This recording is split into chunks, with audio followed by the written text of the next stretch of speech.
Si les digo que nuestra próxima cita nos acerca a JJ Benítez, Juan José Benítez, ustedes dirán, ¡ah, qué bien!, porque poco más presentación haría falta. Este periodista e investigador del caso OVNI ha escrito pues más de 64 publicaciones, pero este mes de octubre sale a la luz su 25º libro dedicado a la investigación OVNI, que lleva por título Mis primos. Arratsaldeon, muy buenas tardes. Muy buenas tardes. Buenas tardes. Reúne más de 250 casos de avistamiento OVNI en todo el mundo. ¿Están todos los que son o ha hecho una selección por época, por espacio físico, por importancia? Bueno, no están todos los que son, ni muchísimo menos. Son cientos de civilizaciones no humanas para mí y para muchos investigadores. Es una selección de casi 50 años de investigación que tendrá continuación en futuros libros, también con más investigaciones. Y en este caso yo lo que he procurado es sacar dos grandes temas, que es desde cuándo están aquí, desde cuándo se sospecha que estas civilizaciones nos visitan y si son agresivos, si hay un motivo de preocupación. Efectivamente, porque es igual un poco la tónica que hemos destacado. Siempre hemos pensado que eran buenos, pero según leemos algunos de los casos, los hay buenos, pero también malos, por hacer una definición muy simple. Sí. Cuando uno investiga ya tantos años se da cuenta de que no es todo oro lo que reluce, y que hay casos de agresiones por parte de estas civilizaciones que no están justificadas, y con resultado de muerte. Y hay otros casos, también hay que decirlo, en los que se produce lo contrario, es decir, curaciones, seres que aparecen en un lugar determinado y que curan a una persona, ¿no? Hay también muchos casos. El caso de las agresiones, de los seres aparentemente agresivos, pues es superior al 50%, por lo cual yo suelo indicar a la gente que pueda haber un objeto, una nave o los tripulantes, que tenga cuidado. Cuando alguien es testigo de un avistamiento OVNI, de un OVNI o incluso de un extraterrestre, lo escogen a él, es de una forma aleatoria, porque hablando de estos temas hay mucha gente que dice, lo que me gustaría ver un OVNI o un extraterrestre, y nunca lo he conseguido, incluso grupos de investigación ufológica. Sí. Yo pienso que todos los casos del fenómeno OVNI, de encuentros con los ocupantes, los tripulantes, están minuciosamente programados. Es decir, no hay ninguna casualidad. Cuando alguien observa una nave o le persigue un objeto al señor que va en una moto, en un coche, en un avión, eso está, repito, creo, minuciosamente programado. Hay muchos casos de la antigüedad que aparecen recogidos en la primera parte del libro, con esas pinturas rupestres que están documentadas también con dibujos hechos también por JJ Benítez. ¿Son los casos, digamos, menos estudiados que los de la actualidad? Son menos estudiados pues porque para ir a ver esas pinturas uno se tiene que ir al sur de Argelia, en el pleno desierto, o a Utah, en Estados Unidos, o a la India, o a Australia, o a Nueva Zelanda. Y eso, evidentemente, pues es muy costoso, muy caro, y la gente no tiene en general posibilidades de hacerlo, de verlo, ¿no? Es más fácil investigar casos del siglo XX, siglo XXI, pues porque es más fácil, ¿no?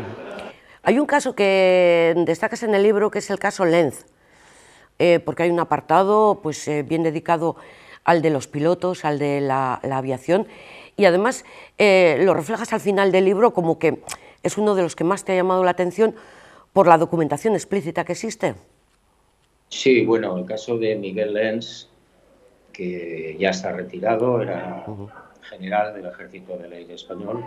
Cuando le ocurre esto, el 17 de noviembre del 79, él era capitán, estaba destinado en la base de los Llanos, en Albacete, Bueno, hay una alerta OVNI por la noche, le toca salir a él con un F1 y bueno, él contempla, por resumir un poco la película, él contempla un gigantesco objeto de forma rectangular con todos los colores del arco iris y muchos más que él no consigue identificar. Y cuando ya se da la vuelta para regresar a la base, porque se le está acabando la gasolina, él escucha unas voces en español de niños que le hablan. Y Lenz lo que hace es apagar los canales de guardia, pensando que puede ser una interferencia, y siguen entrando las voces en el casco. Le preguntan que cómo se llama, que por qué se va, en fin, una serie de cosas que a él verdaderamente, al piloto, pues le causan un gran efecto. El tema de las voces de los niños que procederían de los extraterrestres no es el único caso que has documentado en el libro. ¿Sobre qué? Voces de niños. Voces de niños. Las sí. voces esas que le preguntan, hola, ¿dónde vas? Sí, hay algún caso más. No es frecuente que se escuchen voces en los cascos de pilotos militares, pero hay algún caso más. En el caso de Miguel Lenz me pareció que es un testigo de primera categoría, es un hombre muy cualificado y por tanto su testimonio es de primera categoría. Eh, como escritor, como investigador, ¿crees que la afición al mundo OVNI se ha incrementado o el coronavirus ha hecho que nos dediquemos a otro tipo de intereses, por ejemplo, no materiales? Bueno, llevamos una época, un tiempo en el que los avistamientos de ovnis siguen produciéndose, pero los medios de comunicación están empeñados, lógicamente, en otras batallas, otras cuestiones más, aparentemente más urgentes que todos conocemos. Y eso hace que la presencia de estos objetos, de estas naves, no aparezca con tanta frecuencia en los medios de comunicación. Yo buscaba con mucho interés los casos más cercanos, siempre buscas un poco pues, lo que ha pasado en Vizcaya, en Guipúzcoa, he encontrado el caso de Urduliz, pero no parece que Euskadi sea precisamente, y lo digo porque por tu cercanía, tú eres navarro, tú has trabajado aquí, no parece que aquí se den muchos avistamientos.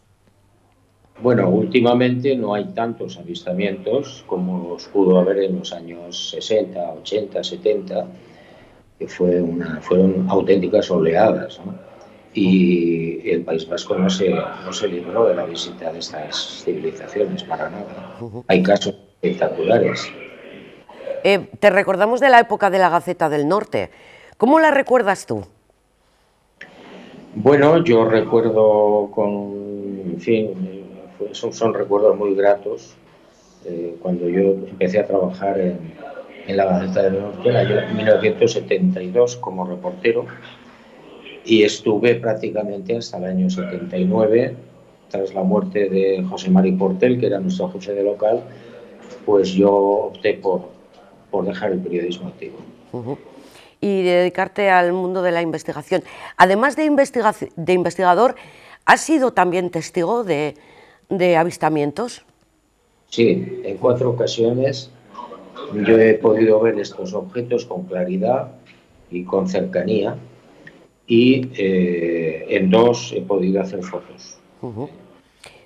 ¿Y puede ser un poco más explícito dónde has ido, igual en América Latina o...? Bueno, la primera vez fue en la autopista de Cádiz a Sevilla. Yo llevaba las cámaras en el asiento del copiloto, iba solo. Vi un objeto muy extraño, con una luz muy potente. Paré el coche, me bajé, hice una serie de fotografías. Al mismo tiempo lo vieron otros testigos que también iban por la carretera. Luego hubo otro caso en Chilca, en Perú, al sur de Lima, donde fuimos a una especie de cita previa y vimos, había como 8 o 10 personas en el desierto, vimos 2 objetos en absoluto silencio maniobrando a muy baja altura. Otro caso fue en Sao Paulo, en Brasil, y otro fue en Montaña Roja, en un cráter que hay en Canarias. ¿Hay algún país al que te gustaría ir porque sabes que se han dado casos y todavía no has podido acudir. Bueno, hay muchísimos países donde se dan casos de ovnis, muchísimos. Yo no conozco ningún país al que haya acudido que no me haya enterado de encuentros de todo tipo, pero quedan muchos. Por ejemplo, pues en África hay cantidad de países que yo no he podido visitar y que sé positivamente que también ha habido encuentros. Hay dos preguntas claves. Una, ¿de dónde vienen? No lo sabemos. Yo, por lo menos, cuanto más investigo, más puertas se me abren, y tengo la sensación de saber muy poco del tema. Bueno, pues sospechamos que vienen de la galaxia, sospechamos que vienen de otros universos, de otras galaxias, y sospechamos también, que es quizá la teoría de moda ahora, que pueden proceder de dimensiones desconocidas. Nosotros no tenemos acceso todavía a esas dimensiones y, por tanto, no sabemos cómo ir ni cómo volver. El argumento famoso de las distancias, de que es imposible que vengan porque tendrían que recorrer miles de millones de años luz, es válida para nuestra ciencia, para nuestra técnica, pero no para la de ellos, que probablemente nos llevan miles y miles de años de ventaja. Ellos pueden tener, de hecho lo tienen, algún sistema de traslado, de viaje, que no tiene nada que ver con lo que nosotros entendemos por viajes. Y siempre pongo el mismo ejemplo. Si yo a Napoleón le pudiera decir, mire, yo le voy a dar a usted media docena de teléfonos móviles, seguramente Napoleón no hubiera perdido la batalla de Waterloo. Y son 200 años. A mí también a veces ponemos siempre el ejemplo, si nosotros vamos donde una cultura perdida y ven un avión en el cielo, dirán, es un ovni. Pues el ejemplo puede ser el mismo. Bueno, de hecho hay unos pueblos en Nueva Zelanda, hace ya años, que la primera vez que vieron unos aparatos procedentes de los aliados que estaban en plena Segunda Guerra Mundial, pues construyeron un avión de paja y lo adoraban. De dioses, ellos pensaban que eran dioses. Pero esto ha pasado a lo largo de la historia muchísimas veces. Sin irnos más lejos, el señor Moisés pues vio algo muy raro. Y hablas también, por ejemplo, de lo de Fátima, el caso de Fátima. Sí, no tiene nada que ver la imagen que tenemos ahora, o que representa a la Virgen de Fátima, con lo que probablemente vieron los testigos. Hoy precisamente es el aniversario 13 de octubre de 1917 de Fátima, de una de las apariciones.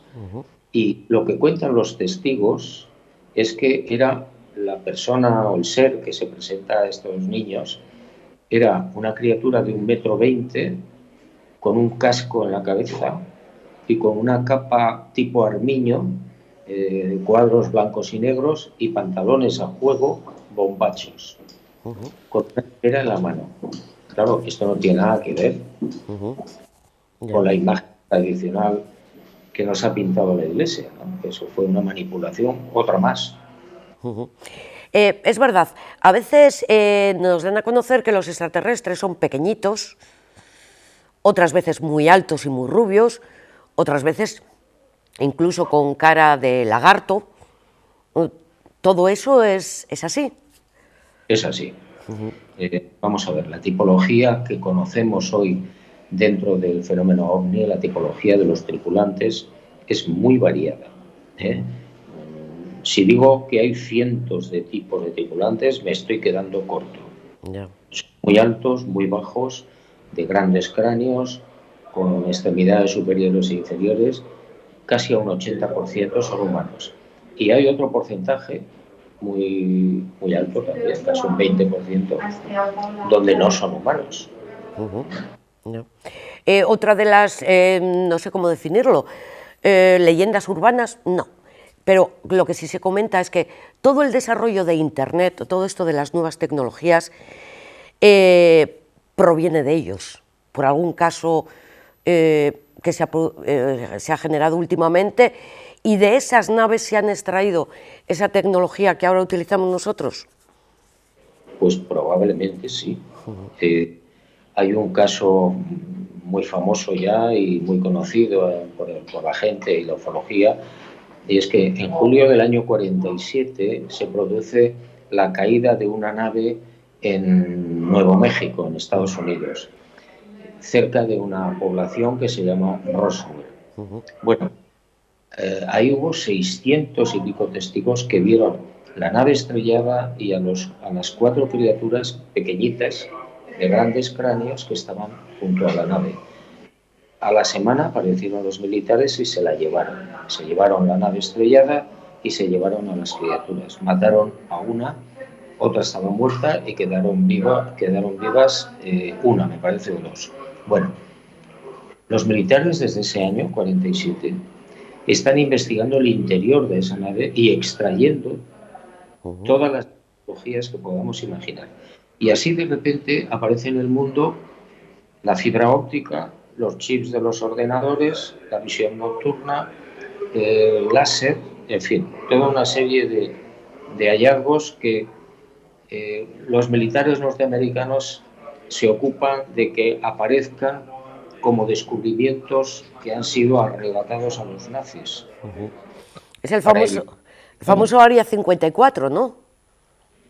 No, en esa área la gente yo creo que está equivocada. En esa área lo que se hace es ensayar prototipos de tipo militar.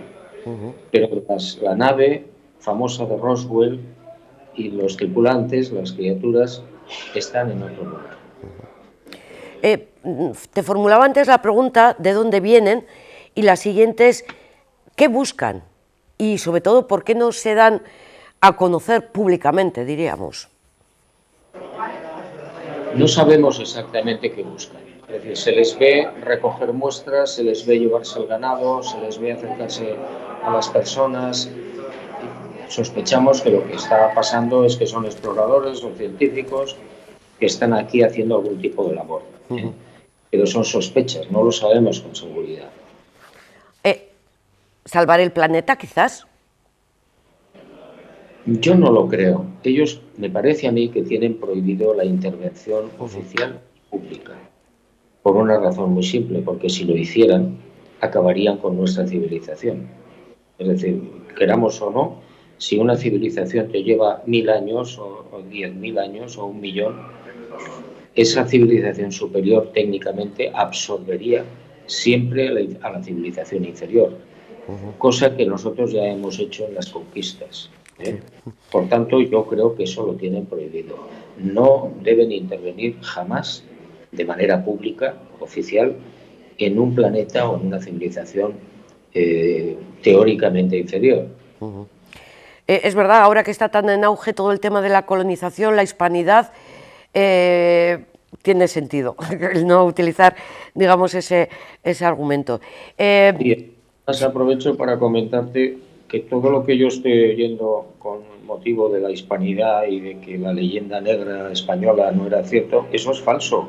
Los conquistadores españoles, como los franceses o los belgas o los ingleses, los españoles cuando llegaron a América masacraron a las civilizaciones, las pasaron a cuchillo en nombre de la espada y de la cruz.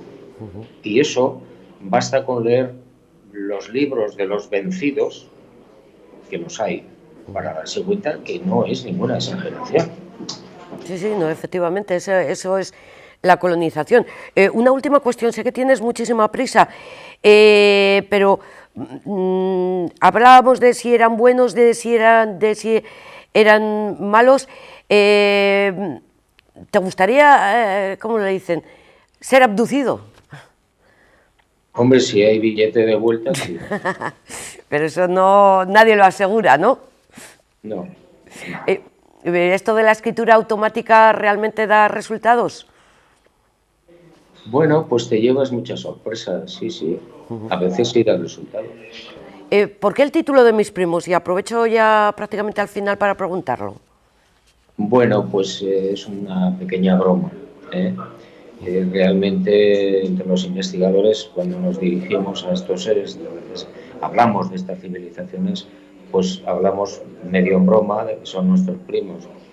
Y yo iría más allá. Yo creo que no solamente serían nuestros primos, sino los verdaderos primeros padres. No quiero pasar por alto el caso, ahora que hemos hablado de la colonización, el caso de las FARC, que aparece, lo has recogido en el libro, que estuviste hablando con ellos porque un ovni también se estrelló en esa zona donde estaba la guerrilla y había allí unos vivos a los que torturaron, por cierto. Sí, según recoges.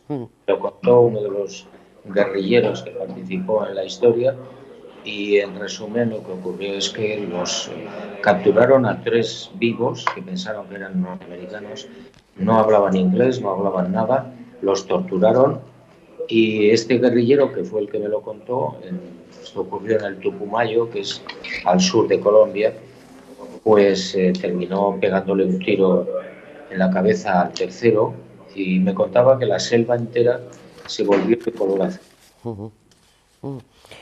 Este es tu último libro por el momento, no sé cuánto tiempo te ha llevado elaborarlo, pero seguramente que seguirá otra segunda parte, ¿no? Bueno, elaborarlo mucho tiempo, porque son muchas investigaciones, ¿no? Escribirlo pues ha sido cuestión de meses. Digo que habrá otro nuevo, habrá continuidad. Sí, ya están escritos 6 libros más. ¿Que todavía no han visto la luz, quieres decir? Que todavía no han visto la luz. ¿Y habrá que esperar? ¿Cuánto? No lo sé. No depende de mí, pero bueno, la editorial prefiere sacar un libro al año. De todas formas, ¿qué feedback has recibido de los lectores, de la gente que te sigue, que es mucha? Bueno, pues en principio sorpresa, porque son muchos casos, son muy diferentes en todo el mundo y la verdad es que para hacer eso se necesita bastante esfuerzo. En cualquier caso, veo que también en el libro das, digamos, tu correo electrónico. Si hay alguien que ha sido testigo, se puede poner en contacto contigo perfectamente, ¿verdad? Por supuesto, por supuesto.